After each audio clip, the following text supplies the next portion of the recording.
vuze ngo gusambana si icaha ariko ndagasubiremo neza gusambana si icaha ahubwo icaha ni wewe nyene wasambanye icaha ngo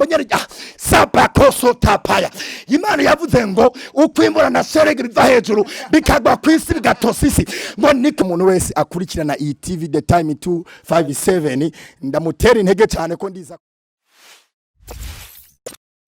This is Ndundi from the BJ Paradise to this country. Bashida take watch your back. One bonjour, bon après-midi, bonsoir. Aho hereye hose. You need the time 257 kubariko muradukurikirana. Tuhaje kugira ngo tubahe inyishu ya bya bibazo mwari mwibajije. Abakurikiye video bakaraba. Hari pastor twari twakoranye ikiganiro. Yari yavuze ngo gusambana si icaha mugabo hari abatari babitahuye. Yari yatanze umuco mugabo kuba takurikiranye video yose ntibashoboye gutahura. You need the time 257 Jendi Bashiri ntucikwe mukanya kugira ngo tubereke abasigurire twari twaje kumuraba tumusanze hakorera ibikorwa bye bya buri munsi ni kuri Eglise kuri 14 mu Cibitoke kuba hazi nimero 12 cameraman acabereka kugira ngo muhabone cyo twinjira mu kanya duce tuyaga nawe abasigurire ku bantu batari batahuye ko usambana ari icaha batahure neza kugira ngo duce twinjira hamarera tugwandire na wa pasteur abahumuco ku bantu batari batahuye ngo gusambana ni icaha kuba bitahuye nabi bataravye video neza naha nyene Eglise ahasanzwe akorera ibikorwa bya buri munsi ningaha tugira ngo mukaye duce tumuganiriza ntuje kure ico usabwa no kugira subscribe cyangwa sabone kuri The Time 257. Iyi ni Indundi from the BJ Paradise to das kandi Bashida take watch your back wana twababwiye yuko ku bantu mariko muradukirikana ni The Time 257 twari twaberetse yuko twaje ngaha twaje kugira ngo turondere wa pastor umwe yari yabahaye ubutumwa ababwira ngo gusambana si icaha ari kibe cyonyine none ubu no kuvuga rero umuntu asambanye si icaha ahubwo icaha no kutizera icaha no kutizera uwo ba Imana yatumye. Yes icaha no kutizera uwo Imana yatumye gusambana rero si icaha aho icyo si icyakwe aho usanga barazase barazimenye uwo gutuma pardon gato uwo gutuma kanyanga uwo yizana uwo kubwira ngo genda mu butike ungurire kanyanga uwo yizana kanyanga utayinyoye uwo yizana zana hiroza kuzana oya no mu byatizo ico sinkorako mbonye uyo aha rero twamusanze tabusanze asonga yakorera ibikorwa by'Imana bya buri munsi ni kuri 14 mu Cibitoke uwo turi kumwe mwamubonye ni pastor Ciza nkuko twakoreye ikiganiro mu misi heze hamabiza kugenda uko kuntu twari twamuronderera kugira ngo atange siguro ku bintu yari yavuze ku batari babitahuye agira ubutumwa babwiye agira ica babwiye n'uyu turi kumwe pastor umeze neza bose Yes ashime cyane Yesu. Pastor dutangurize n'amasengesho kugira ngo udusengere dushire mu maboko y'Imana hama dushe tubandanye. Data bizina rya Yesu twagushimiye ubushobozi bwawe ndagushimiye ko twongeye kubonana n'ino TV The Time 257 iragushimiye cyane gushimiye ku muntu wese ariko arakira impinduka mu majambo yawe ngushimiye n'umwanya ko benshi bagiye kwakira umuco w'ijambo ryawe ndabisenze mizina ryawe bwira Yesu amen. Pastor hari abantu uribuka ko twari twakoranye ikiganiro mu misi heze hari abantu rero batari babitahuye neza bivanye n'ibintu byari byanditswe kuri internet bavuga ngo gusambana si icaha kuba atari bakurikiranye video yose kugira ngo bayitahure nico catumye tuza kukurondera uratumirira umwanya tugusanga aho ukorera ibikorwa byawe bya buri munsi twagomba dusigurire kuba atabitahuye we wavyakiriye gute ku ruhande rwawe buryo nabyakiriyemwo nibwabaye uburyo bumvuna mu mutima ntabwo nabunitse ahubwo nuvuga ko byanezereye amakomantere bagize yampaye force yampaye inguvu yo gukomeza kuganira nabo gusa ikintu vuga tutarabandanya no bwira umuntu wese azakurikirana ibiganiro bya The Time 257 ko yokomeza ikiganiro ukagikurikirana gushika giheze hamagaza gukomanta ikiganiro wakimaze watahuye ibyo twavuzemo ubundi bwo amakomantere narayabonye ariko byanyeretse ko hari imitima ya benshi inyotewe kumenya ukuri kandi nizera yuko inzira ari inyeneye kugira ngo abantu bamenye ukuri kw'ijambo ry'Imana. Yes benshi rero batari batahuye gusambana si icaha niko byari byanditse ibi bintu wibuke ko ariko wari wabivuze mugabo warabisigura basigurire gusambana si icaha kubera nkuko nabivuze nyene kugira ngo tubandanye navuze ko ikosa tahandi ryabereye ahubwo ikosa ryabereye mu kudakurikirana ikiganiro kuko iyo ugikurikirana cyose wari gutahura umuco wari kwakira umuco urimo ngaho umuco ariko ndatangamwo reka dukomeze tukamanyagure nariko ndagerageza kwerekana ko gusambana atari cyo cyaha ahubwo icyaha cyabaye inyuma yuko uza gusambana icyaha kiri inyuma yo gusambana muri make reka ndakavuge neza mvuge yuko uwo muntu yasambanye ari we cyaha yes ko ivoka ryama ivoka umwembe wa mu mwembe umucungwe wa mu mucungwe ntuza kuvuga ngo kubera iki giti cyamye umucungwe kuko cyari gisanzwe ari umucungwe regeye wisanze wasambanye manzi umenye neza ingorane si ibinkoze ahubwo ingorane ni jewe nyene ukeneye ibikeneye guhinduka si ibyo wakoze ibikeneye guhinduka ni wewe nyene wagize ni wakoze ibyo rero ngomba kubwira abantu benshi badakunda batata urakano kantu menya ko ibyo vyamwa ibyo byaha uri kurabona inyuma siyo ngorane ahubwo ingorane ni wewe bijya byagaragaye ni vyamwa by'icuri menya ngo ibyaha byose ubona minus umwijima wose ubona minus menya ngo ibyo ni bya muri make ndiko ndavuga ko donc icyaha atari ibyo ubona wakoze ahubwo icyaha ari wewe nyene ko ibyo wakoze byavuye indani muri wewe muri make rero nkuko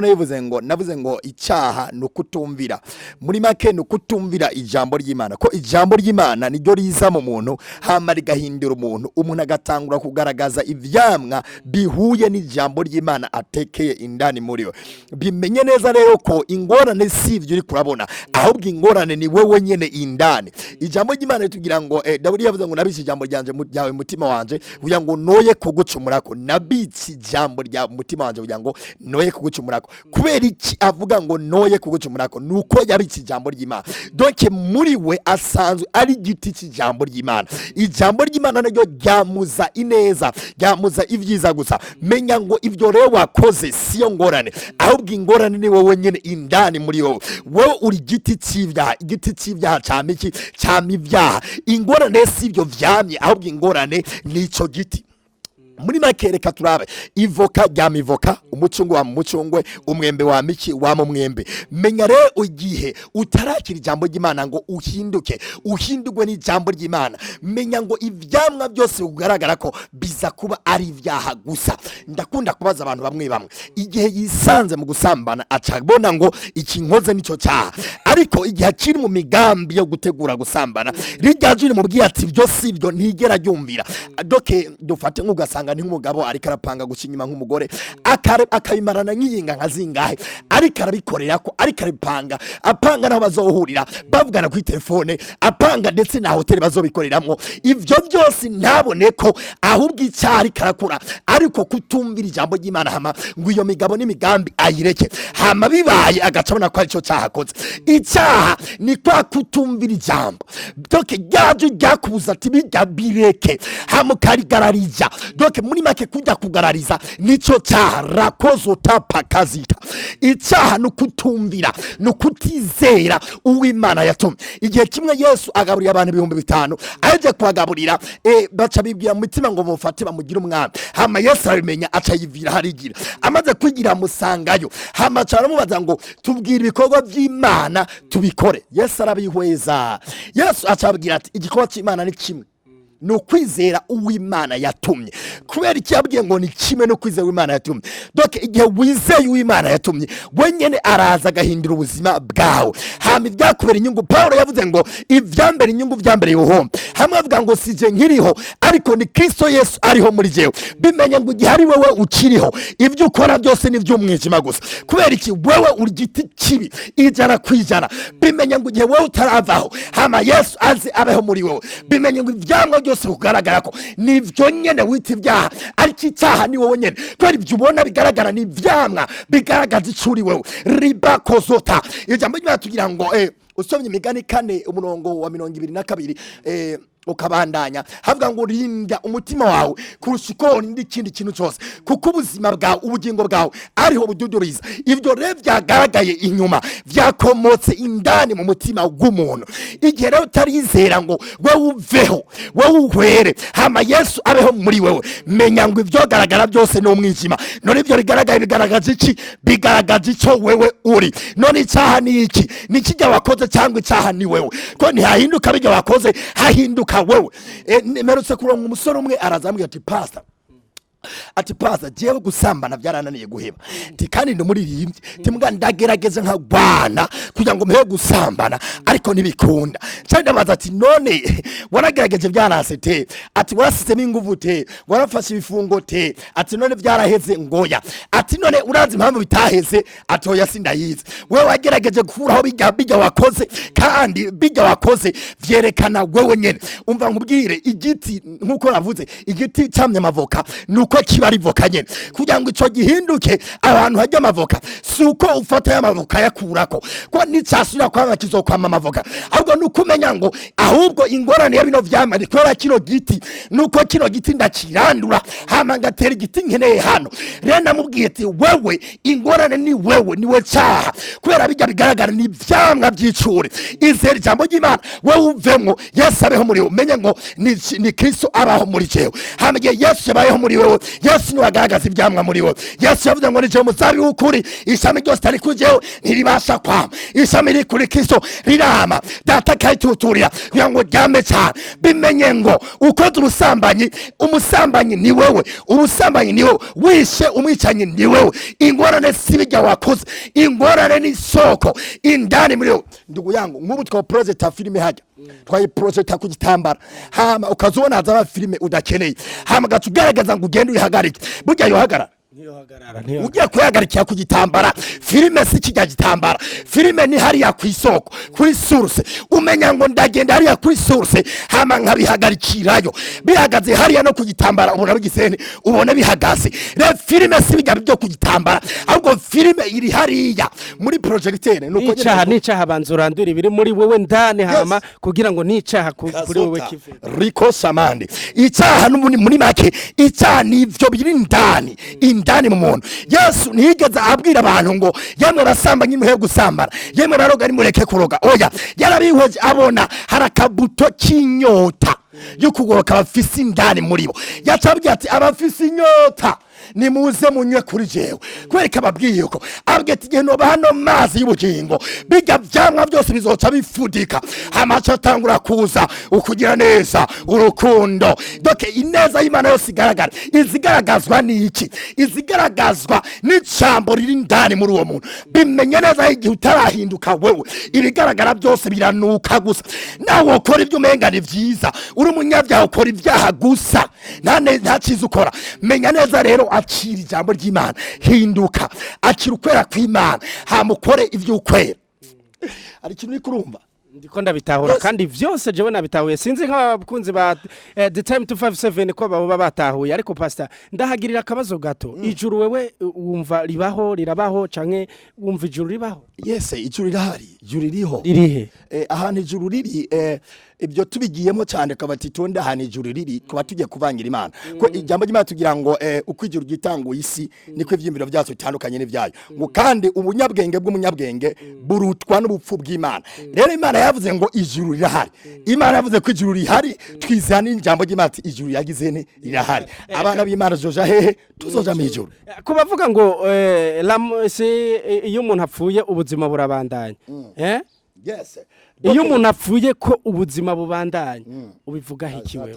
muri make iyo umuntu apfuye inyuma y'urupfu ubuzima buragirane ubuzima burabandanya kuko nukuvuga ngo Imana yaturemye ituremye dushyira mu inosi kugira ngo tuyigaragaze hama Yesu nawe avuga ngo ngiye kwategura hanyu kugira ngo aho nzoba habe ariho namwe muzoba none aho tuzohaba ryari tuzohaba inyuma ya buno buzima menya rengo iyo uri kurava mu mubiri haba ari undi buzima uri kurinjiramo nubeho winjoyinga ino ino si gusa utazi neza ko niwava mu mubiri hari ubundi buzima buzotangwa. Ijambo ry'Imana rivuga ngo harabazotererwa mu kiyaga caka umuriro n'amazuku. Iyo umunyabyaha ariko arava mu mubiri, hari abantu usanga bazava mu mubiri batera ingumu, batera imigere, batera imitwe, ugasanga igitanda bariko barakirembeje iyo bariko barapfa. Abariko arabona iyo ariko araja ko ari habi, muri make agwana ngo ntajeyo ariko arinda kujayo. Abana b'Imana hari abava mu mubiri ugasanga mu kuva mu mubiri bavuga ati zana kantike, bagahimbaza, bagatazira, hama akagorora amaguru ukabona aritahiye.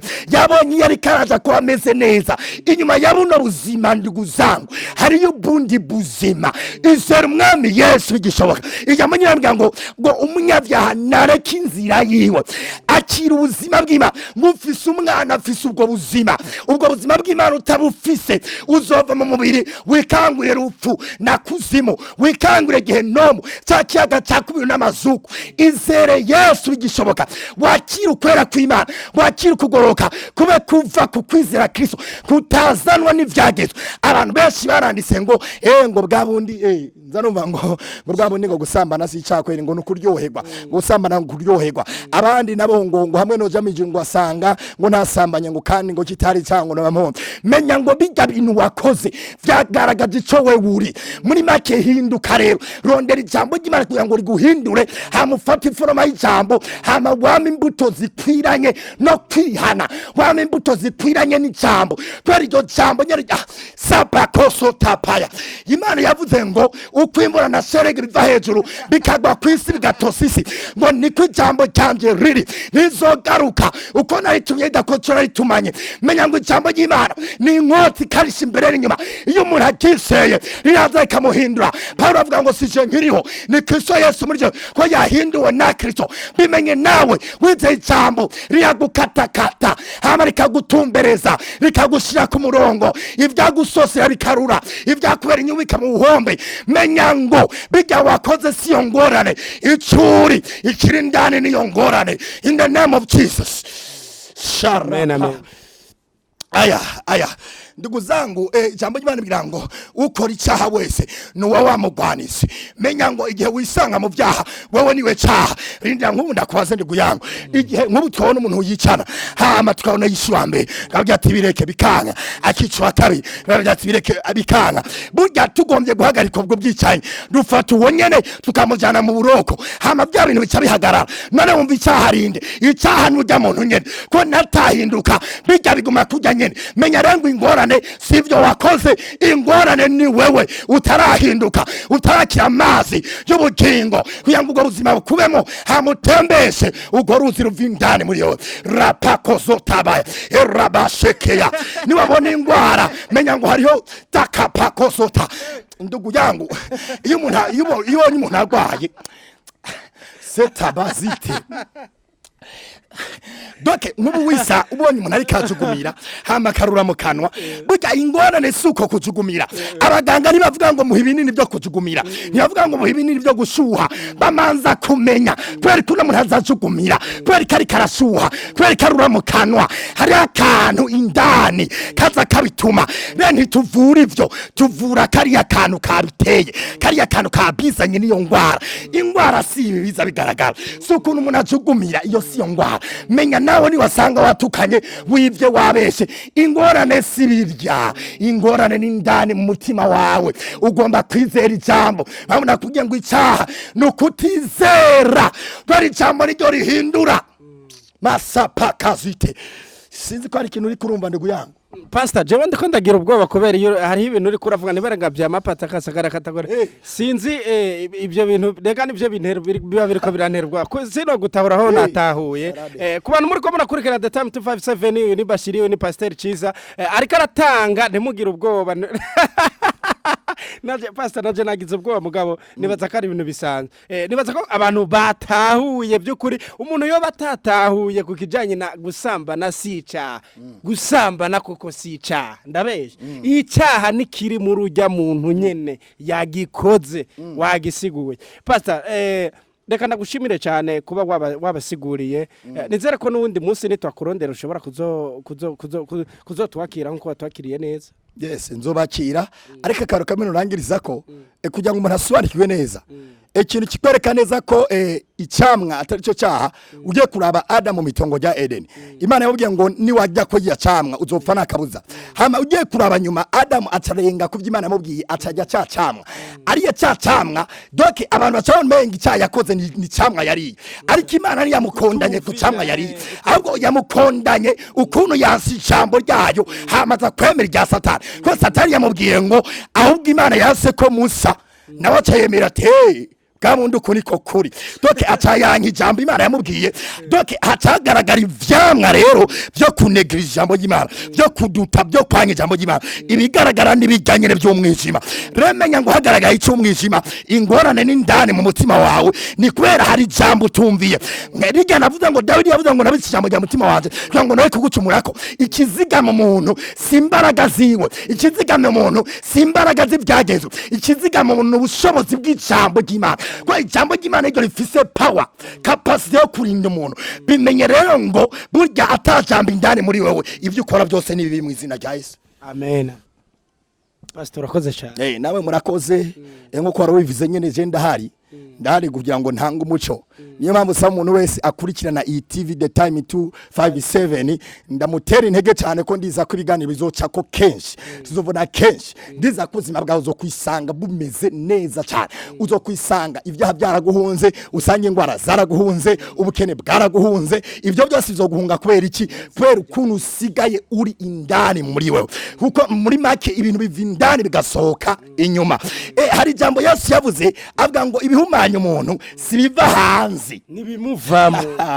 ibihumanya umuntu sibiva hanze ahubwo ibimuvamo nibyo bigenda bimuhumanya kwera ibyo nyene bigaragara nivyari indani akiri jambo ry'Imana hamuraba inzuzi zizotemba ziva indani muri yo mwarahezagiwe cyane mu mugisha kandi mutera muje imbere kwe ndiza ko muri ko muratahura cyane gose batahuye abakunzi ba The Time 257 na Ribashiri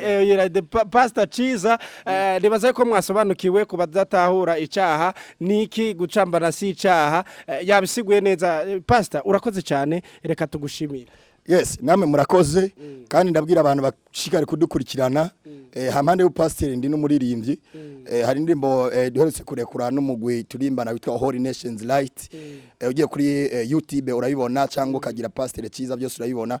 mushikare kudukurikirana no kuri TV nyene tuzohakorera kenshi dubuyango aho rero tugomba dutanga umuco kwere mwinosi nitwaje gutembera. Yes twa turahari nka The Time 257 nibaza katana kimwe abashaka ubutumwa bazobukurikirana abashaka ubugenegene bazobukurikirana abashaka comedy bazobukurikirana abashaka ibiganiro bigiye bitandukanye by'abaririmbyi batandukanye mu gihugu cy'ubundi bazobikurikirana mutibageye n'abapasiteri murabona yuko tuba turi kumwe tubipfurize rero ibihe byiza tubipfurize kugubwa neza gira subscribe cyangwa s'abone kugira ngo nibindi biganiro bize bigukurikirane twari mu Cibitoke kujya 14 mu nimero 12 twari kumwe na Pastor Chiza yavuze ngo gusambana si icaha yabibasiguriye mwabitahuye nibaza yuko tuzosubira mwakoze cyane mwarahezagiwe. Pastor bye. Sawa munomugisha ariko dagasubiremo neza gusambana sizo cyaha ahubwo icyaha ari wewe nyene wasambanye icyaha ngo nukutisera uwabikoze. Bye bye.